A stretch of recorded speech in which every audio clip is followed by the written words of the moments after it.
pela oportunidade de estar aqui, né? Então, como o Milton falou, é uma palestra introdutória à probabilidade. Mais precisamente, a gente vai apresentar uma introdução elementar chamado passeio aleatório simples. Ou, em geral, passeio aleatório. Então, ainda mais precisamente, a gente vai falar do passeio aleatório simples unidimensional. Então, só para definir a coisa, moeda honesta significa que probabilidades de sair cara e coroa são exatamente iguais. Isso é uma boa aproximação ao que acontece na prática. E o processo que a gente vai fazer é esse aqui. A gente joga uma moeda sucessivamente, anotando os resultados. Bom, a gente vai, então, anotar esses resultados graficamente. Cada vez quando sai a cara, cada vez quando o resultado é cara, vamos dar um passo para cima. E cada vez quando o resultado é coroa, vamos dar um passo para baixo. Então, só para mostrar como é que é feito. Então, vamos supor que no primeiro lançamento saiu a cara. Então, colocamos assim, um segmento na direção para cima. Depois saiu coroa, então o passeio deu passo para baixo. Depois coroa de novo. Depois cara, coroa. Né? E continuando desse jeito, fazendo desse jeito, a gente obtém uma trajetória assim. Então, eu espero que as regras do jogo estão claras. Né? Bom, então agora a gente vai olhar nesse processo matematicamente. Então vamos querer estudar os caminhos assim. Não? Bom, então vamos lá. Primeiro, até o tempo n, ou seja, tempo aqui é digamos, discreto, né? Então a cada instante de tempo acontece um lançamento de moeda. Então, se você lançou moeda uma vez, n vezes, perdão, então no total existem 2 no n caminhos diferentes, não é? Porque em cada uma das n lançamentos tem exatamente 2 possibilidades, cara ou coroa.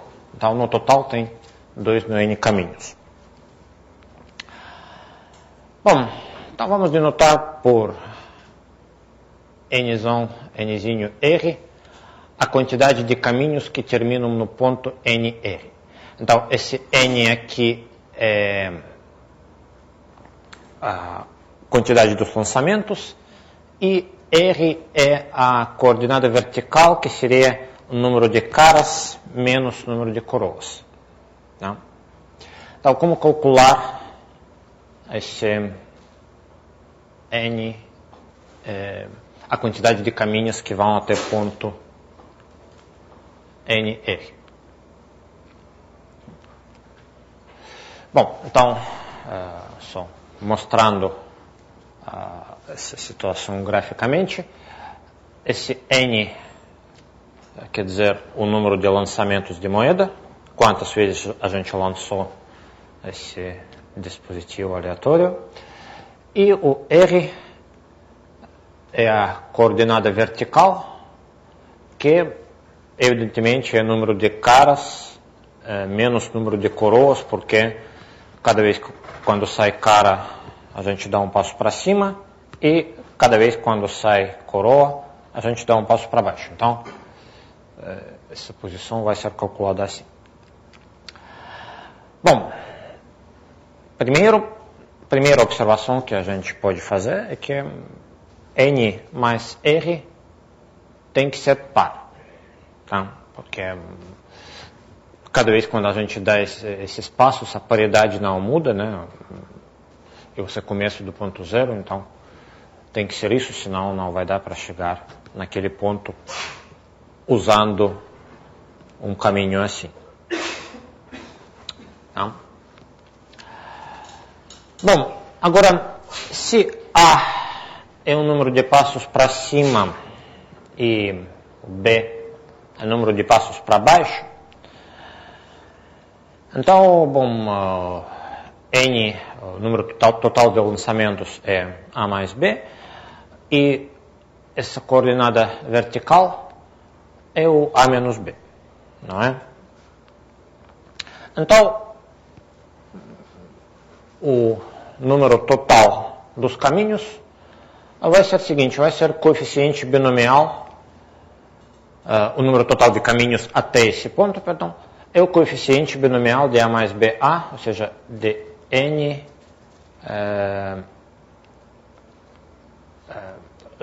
o número de combinações de N mais R sobre 2. Tá?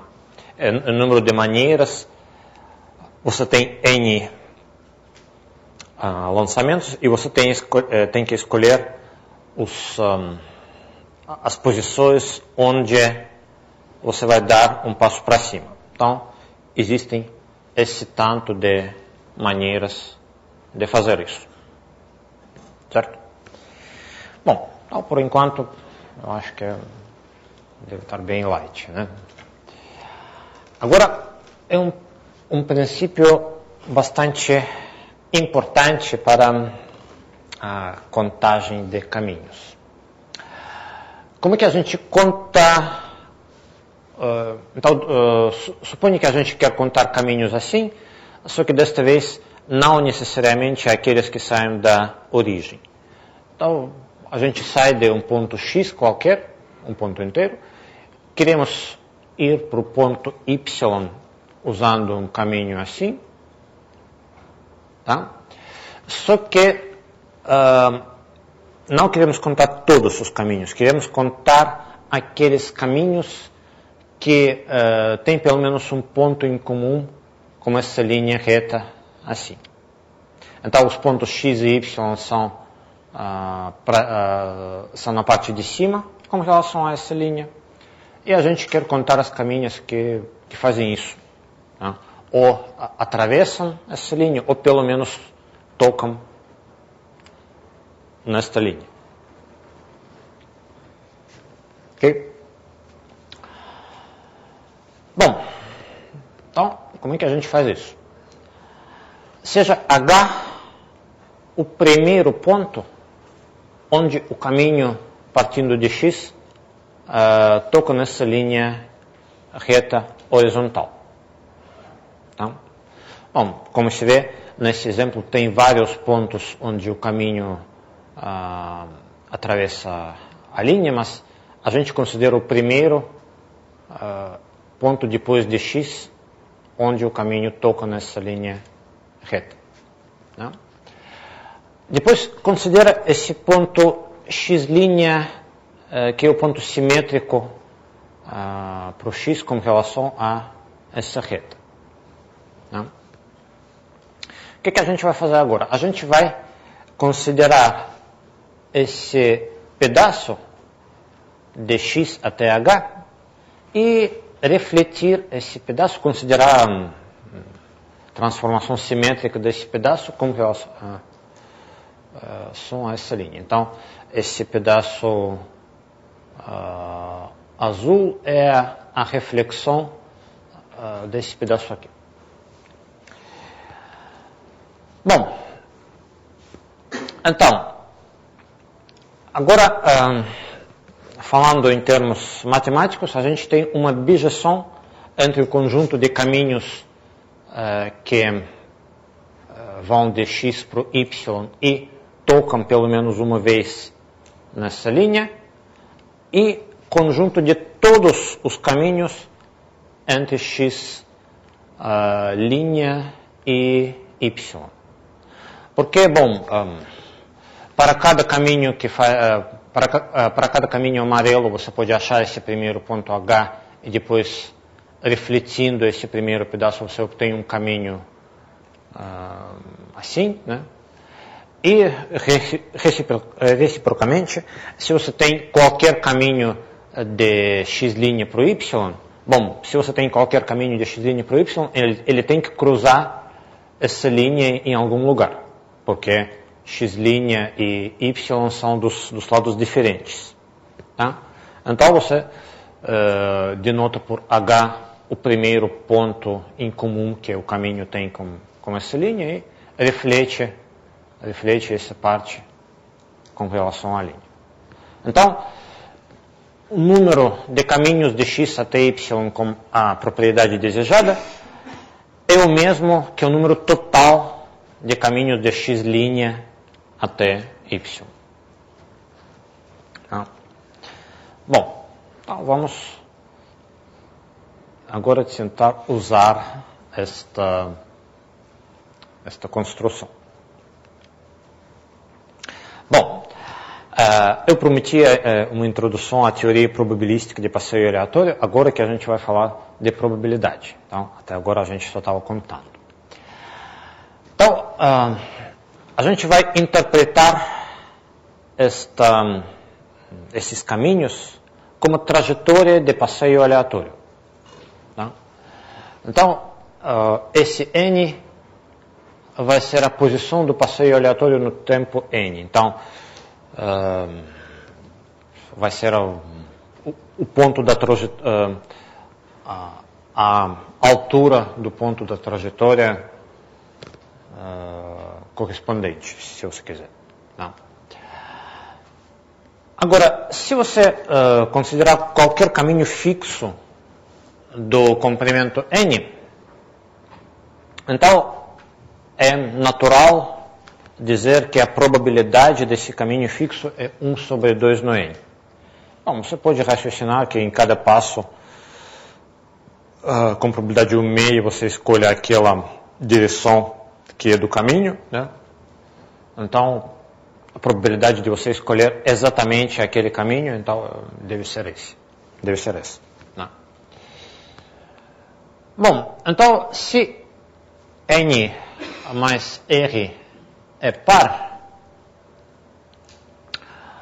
a probabilidade que esse n é igual a r, ou seja, a probabilidade que caminho aleatório de comprimento n termina no ponto r, bom, vai ser o seguinte: você tem que multiplicar o número total de caminhos, que é este coeficiente binomial.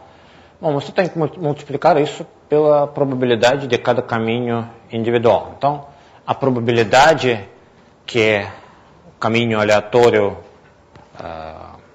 escolhido ao acaso termina no ponto R é esse. A gente vai denotar isso aí por PNR.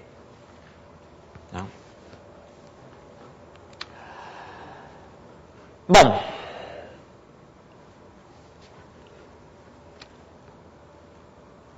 agora,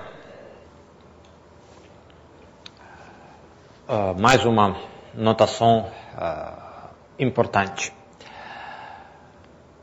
Vamos denotar por U2N o caso particular disso aí. A gente vai querer saber a probabilidade que no exato momento 2N o caminho aleatório voltou para a origem. Tá? Bom, primeiro, por que 2n? Porque somente dá para voltar para a origem nos momentos pares. Tá?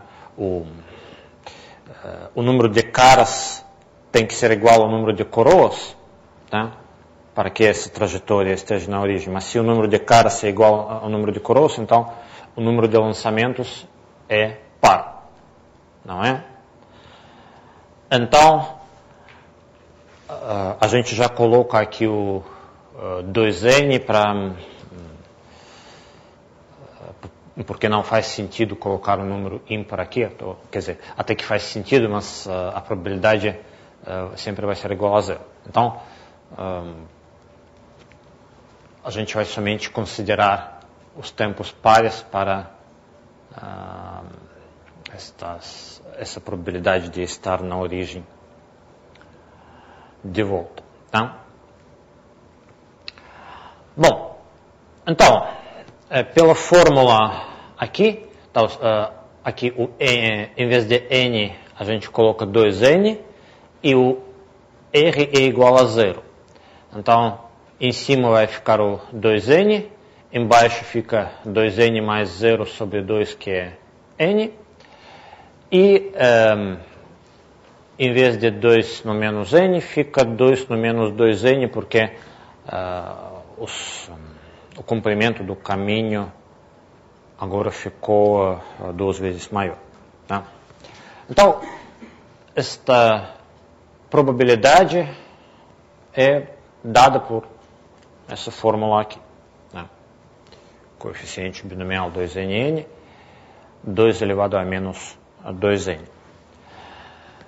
Bom, esta fórmula é bonita, mas deixa eu voltar um pouco, mas não diz muita coisa para n grande, porque vai ser bastante chato você calcular coeficiente binomial quando essas coisas são grandes. Então, para ver como é que isso se comporta assintoticamente, tá? Como é que isso se comporta quando n vai para o infinito, a gente usa a chamada fórmula de Stirling, que é a seguinte: n fatorial é equivalente a raiz de 2πn, n sobre e elevado no n.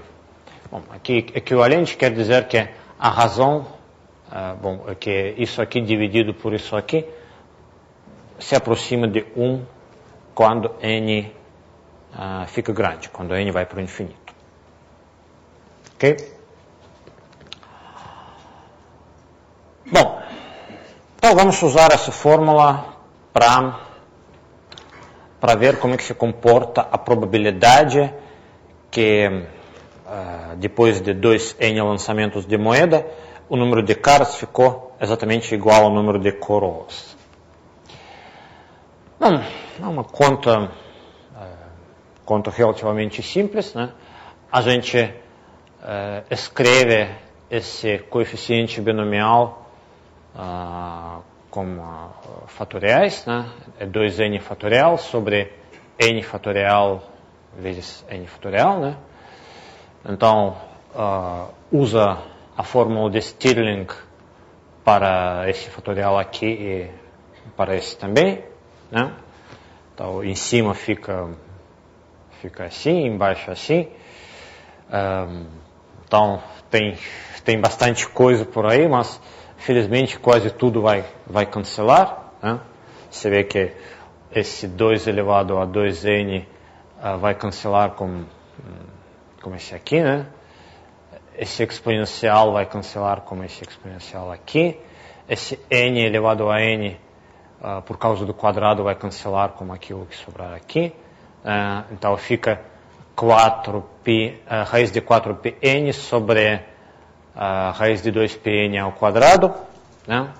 E finalmente o resultado é esse aqui. Quando n cresce, a probabilidade que em 2n lançamentos o número de caras ficou igual ao número de coroas é muito próximo a isso aqui. É 1 sobre a raiz quadrada de πn. Então, obtivemos uma fórmula uma fórmula assintótica, mas bastante simples para isso.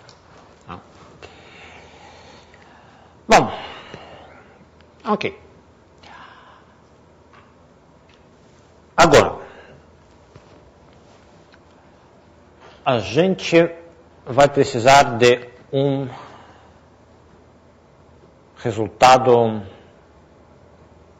um pouco mais técnico, né? Lema principal. Olha, como é que a gente explica isso aí? Bom, então, vamos primeiro ver formalmente. Para qualquer n maior ou igual que 1, probabilidade que esse 1 é diferente de 0, esse 2 é diferente de 0, etc., esse 2n é diferente de 0, é igual à probabilidade de que esse 2n é igual a 0, o que a gente denotou por U2n.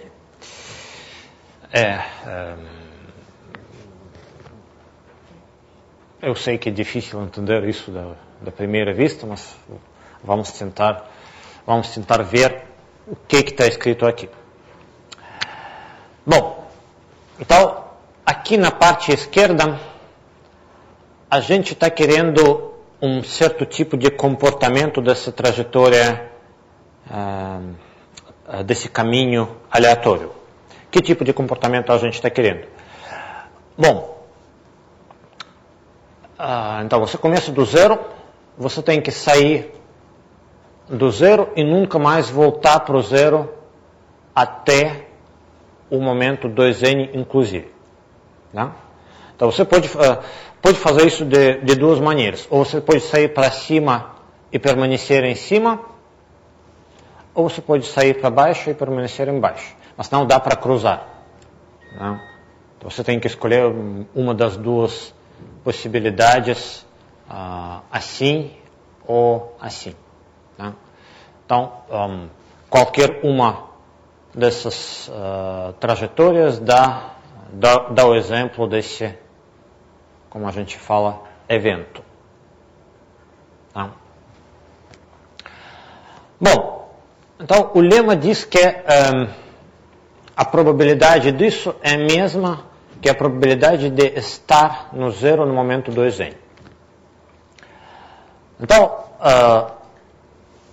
como a gente viu que as probabilidades, cálculo de probabilidades e contagem de caminhos é quase a mesma coisa, né? Então, em termos de caminhos, a gente está precisando provar o seguinte, que o número de caminhos vermelhos é exatamente igual à quantidade de caminhos azuis possíveis. Então, bom, esse fato pode parecer meio estranho, meio surpreendente, mas a gente vai ver que é verdade. Tá? Aliás, a gente vai apresentar agora uma demonstração um pouquinho analítica, mas é possível apresentar uma demonstração, digamos geométrica, no estilo daquela demonstração do princípio de reflexão. Tá? Então, isso vai ficar como exercício para quem ainda não sabe como fazer isso. Então, fica como exercício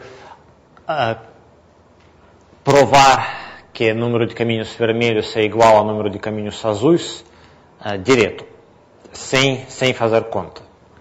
Apresentando uma bijeção entre conjunto de caminhos vermelhos e conjunto de caminhos azuis. Bom, para quem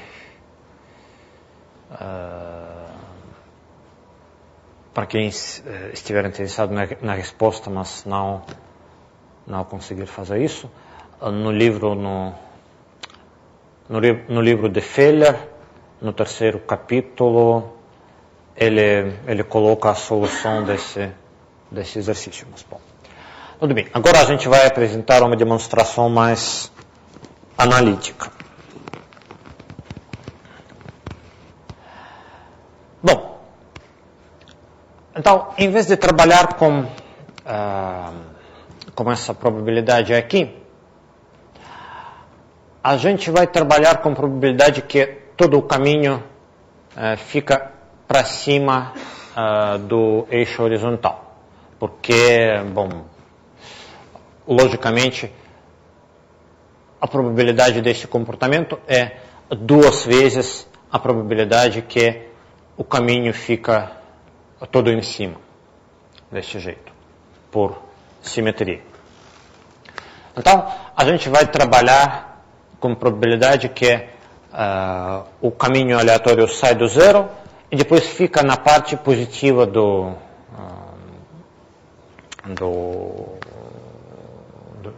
eixo até o momento 2n inclusive. Bom, então, formalmente a gente pode escrever essa probabilidade desse jeito. Né? É que se, deixa eu voltar mais uma vez, se o caminho,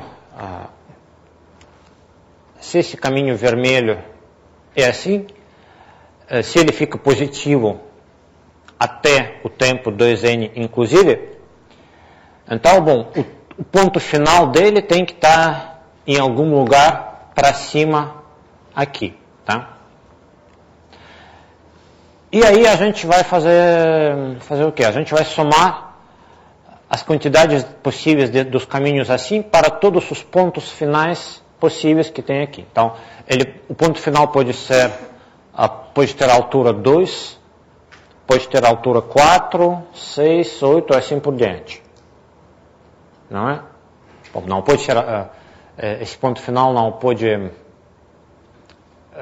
ter altura 1, porque senão fica o ponto ímpar, onde você não pode chegar, mas pode ter altura 2, 4, 8, assim por diante.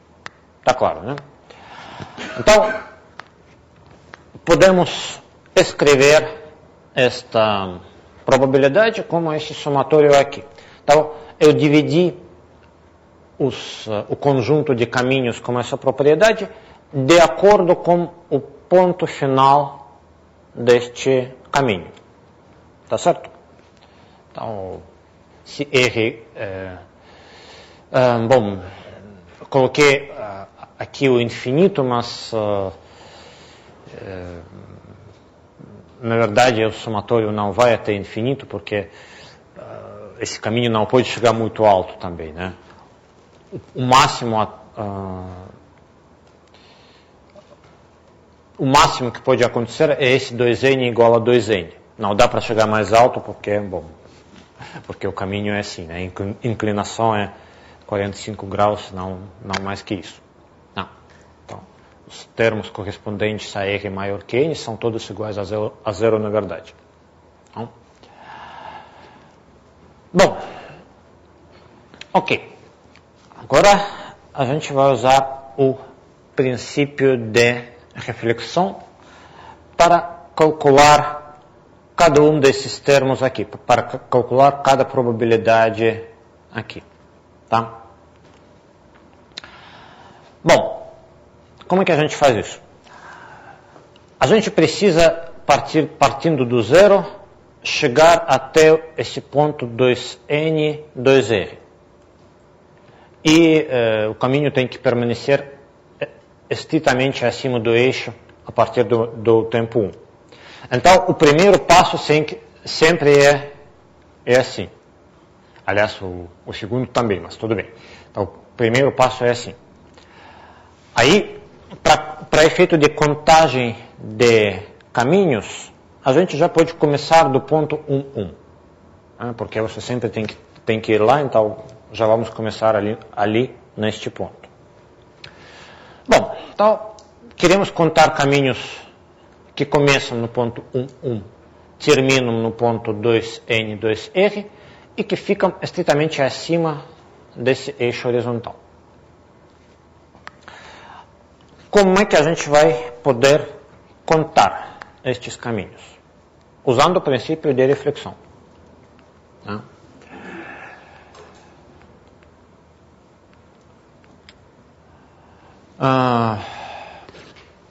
Gente, aqui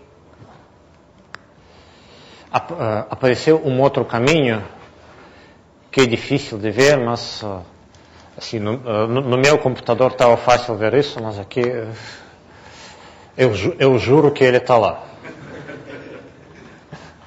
Como um pouco mais de... Bom, eu acho que dá para ver, se souber que ele está lá, dá para ver, né? Então... Bom, aí dá para ver. Exatamente, aqui dá para ver. Tá, então, o que esse caminho está fazendo lá? Para contar o número de caminhos azuis, eu vou contar a quantidade de todos os caminhos, quer dizer, o objetivo é contar caminhos amarelos. Então, isso aqui é um azul claro, que eu clareei para não ficar feio demais quando tem essa intersecção com a fórmula aqui. Mas aparentemente clareei demais. Bom, então, para contar os caminhos amarelos, a gente vai contar todos os caminhos, o que é fácil. A gente vai contar os caminhos azul claro, quase virtual, que está lá, usando o princípio de reflexão. E a gente vai subtrair para obter o número de caminhos amarelos. Então, o número de caminhos amarelos é igual a esse n, 2n menos 1, 2r menos 1, que é o número total de caminhos entre esse ponto e esse, menos, bom, aqui de novo, aqui eu juro que está escrito a mesma coisa, só que nesta mesma cor. Tá? Pois é.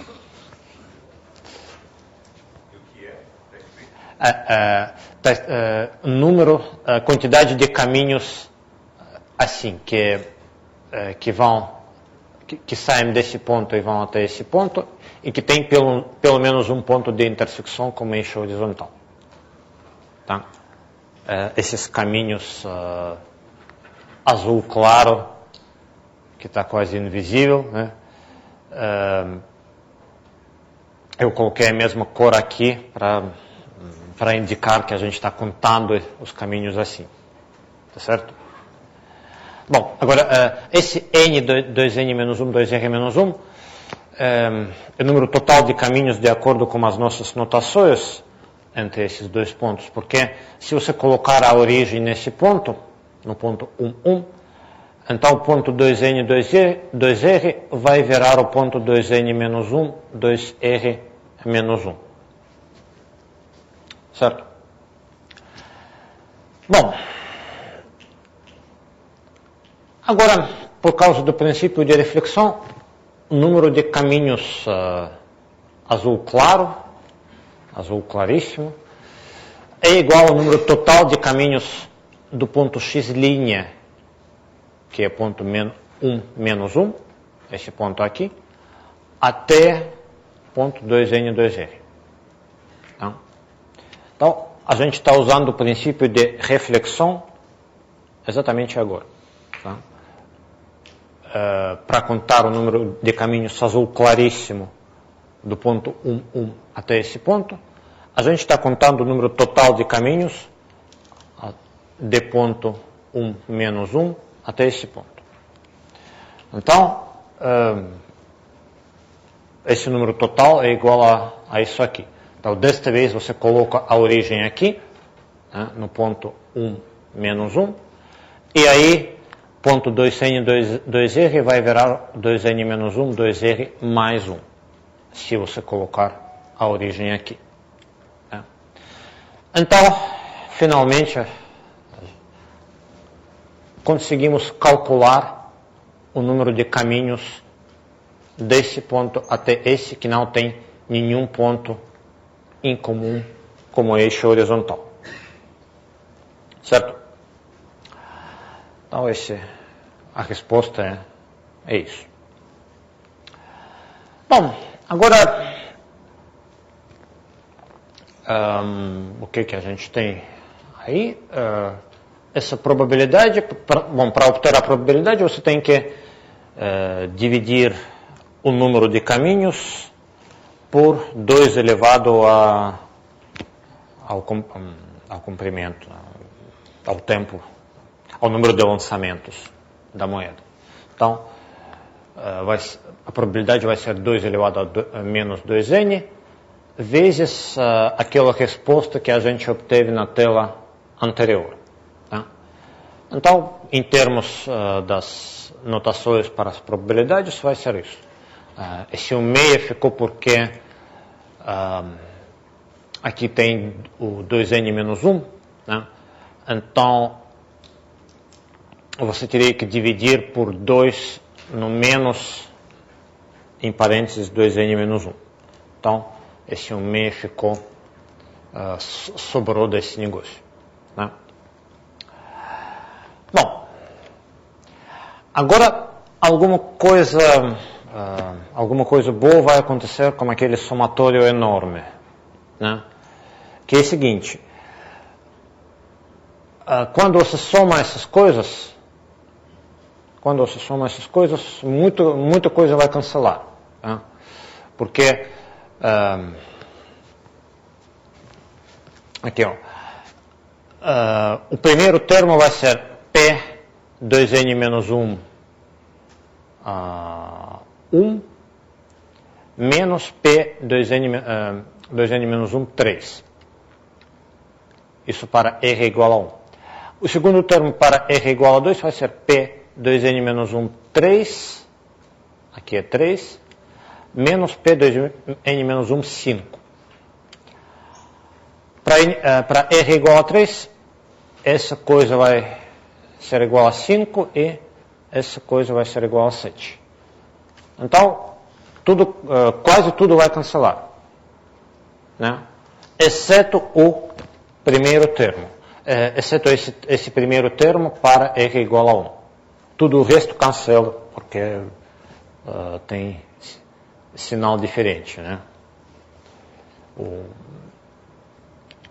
Esse termo aqui vai cancelar com esse termo para o próximo R, não é?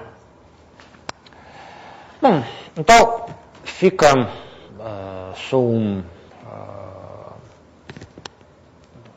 só o primeiro termo mesmo, tá? E é um exercício muito simples de manipulação de coeficiente binomial e verificar que isso é igual a isso. Isso aqui é igual a isso, é equivalente a verificar isso aí. Então, é bastante simples mesmo. Bom, então provamos esse fato analiticamente, mas vale muito a pena procurar uma demonstração mais intuitiva no estilo daquele princípio de reflexão, que é o número de caminhos vermelhos é exatamente igual ao número de caminhos azuis.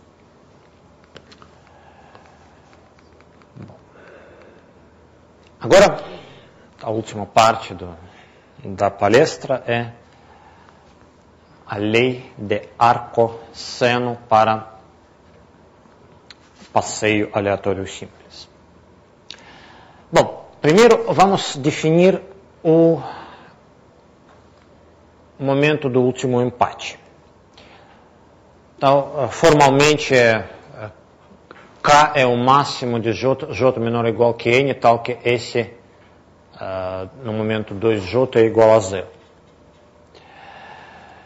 Se você interpreta essa história toda como o jogo de 2 jogadores, imagine a situação seguinte, que 2 jogadores estão jogando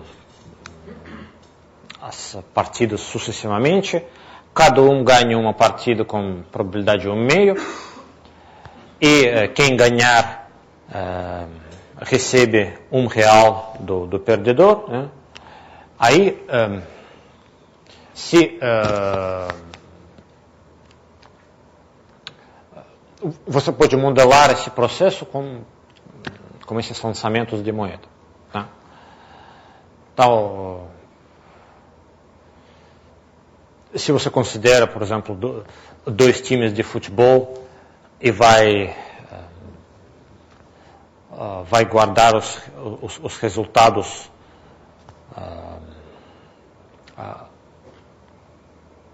dos confrontos dele, tirando os empates, né? Então, aqui o primeiro time ganhou, depois o segundo time ganhou, o segundo time ganhou de novo. Então, essa trajetória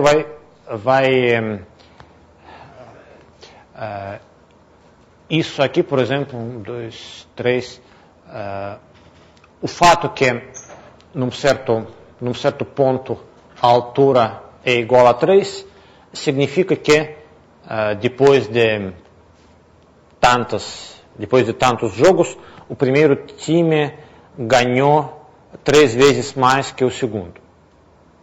Tá? Então, você pode interpretar isso aqui também. Então, esse último empate quer dizer o último momento antes de 2n, quando esse confronto global está empatado. Certo? Bom, então, espero que está clara a definição da coisa que a gente vai estudar agora. Bom, então, vale o seguinte teorema, chamado lei de Arcosseno para o último empate. Seja alfa 2k 2n, a probabilidade que o último empate até o tempo 2n ocorra no exato momento 2k. Então, existe uma fórmula muito simples para calcular isso aí, que alfa 2k 2n é U 2k vezes U 2n menos 2k.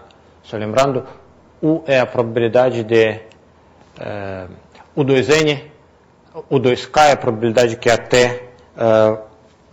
que no momento 2k o número de caras é igual ao número de coroas. Tá? A probabilidade de que o passeio aleatório está no zero exatamente no tempo 2k. Bom, demonstração é muito simples. Deixa eu voltar um pouco. Então, a gente está querendo contar os caminhos assim. Como que a gente vai contar esses caminhos? Primeiro pedaço desse caminho tem que ser assim. Você tem que sair do zero, fazer alguma coisa, mas no instante 2k, o caminho tem que estar no zero. E depois, o último pedaço entre 2k e 2n tem que ser assim. O caminho tem que sair para algum lugar, ou para cima ou para baixo, mas não pode mais tocar nessa linha horizontal. Tá?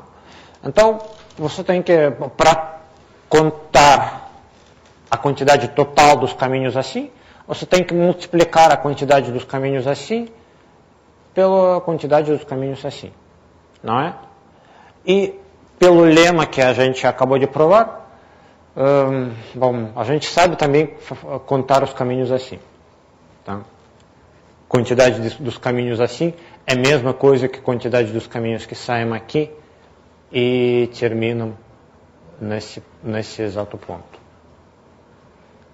Então, formalmente, primeira parte até o 2k podemos escolher desse tanto de maneiras diferentes.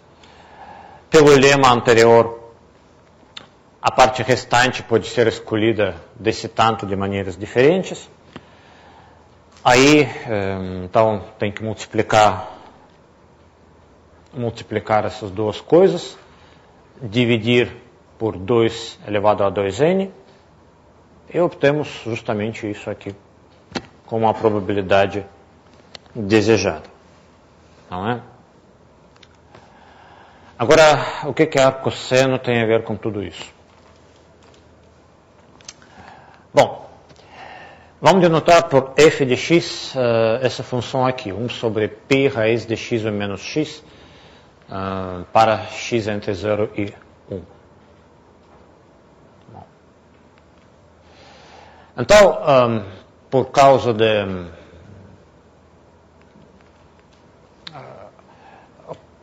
dessa fórmula, a probabilidade é essa aqui, mas o 2k é assintoticamente 1 sobre π, é 1 sobre raiz de πk.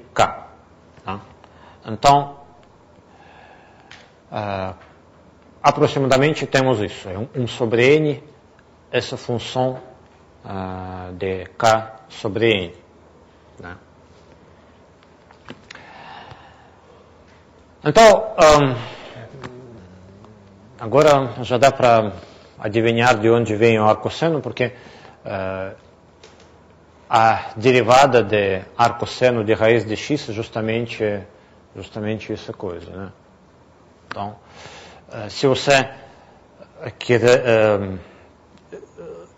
quiser calcular essa probabilidade, último empate antes de 2xn, onde x é o número entre 0 e 1, então você tem que, digamos, integrar essa função de 0 até x, e porque o resultado é justamente esse, 2 sobre π arcosseno de raiz de x. Bom, agora o que é interessante com relação a essa função é que o gráfico dessa função é assim. Tem duas assíntotas verticais no 0 e no 1, e o mínimo é exatamente no ponto 1 meio. Tá? Então, assim, é menos provável que o último empate ocorra em algum lugar no meio. É muito mais provável que o último empate ocorra logo de cara, ou então quase no fim do jogo. Tá? Então, vamos, como exemplo, vamos considerar esse experimento que ninguém vai fazer, evidentemente, mas que considerar a gente pode. Né? Vamos lançar a moeda uma vez por segundo durante um ano. Tá? Então, tem 31.536.000 segundos no ano. Então, esse vai ser o 2n. Tá? Então, com probabilidade 0,1, que é uma probabilidade bastante alta, o último empate vai ocorrer nos primeiros 9 dias desse processo. Com probabilidade 1 sobre 20, o último empate ocorre nos primeiros 2 dias e 6 horas. E com probabilidade 1%, que é uma probabilidade bastante alta, né? Por exemplo, eu não entraria num avião que vai cair com probabilidade 1%. Com probabilidade de 1%, o último empate no ano todo ocorre nos primeiros 2 horas e 10 minutos dessa brincadeira. Que é um resultado um pouco surpreendente. Bom, além desse último empate, a gente também pode considerar a variável chamada tempo acima de 0, até 2n. Então, eu não vou definir formalmente o que é tempo acima de 0, mas uma imagem vale por 250 fórmulas. O tempo acima de 0 seria, bom, a soma desses intervalos azuis. Né? A gente vê quando a trajetória fica acima desse eixo e conta o comprimento dessas coisas. Né? O fato interessante, que também não é não é imediato ver porque que é verdade, é que a distribuição probabilística do tempo acima de zero é a mesma que a distribuição probabilística do tempo do último empate. Tá? A probabilidade que até o momento 2n a trajetória fica 2k instantes acima de zero é exatamente essa mesma quantia de antes. Né? É exatamente essa U2k vezes U2n menos 2k. Aquilo mesmo que a gente obteve para o último empate. Ou seja, o tempo acima de zero tem a mesma distribuição que o último empate. Por exemplo, se uma moeda é lançada uma vez por segundo durante um ano, com probabilidade 0,1, um dos jogadores vai liderar durante menos que 4 dias e meio. E com probabilidade de 1%, um dos jogadores vai liderar por no máximo 1 hora e 5 minutos. Que também vai um pouco contra a nossa intuição. Então, bom, agora a parte matemática já acabou, mas já que é uma palestra de divulgação, eu vou fazer um pouco de publicidade da nosso programa de pós-graduação. Tá? De estatística no EMEC Unicamp, tá? Onde a gente faz várias coisas boas, inclusive passeios aleatórios.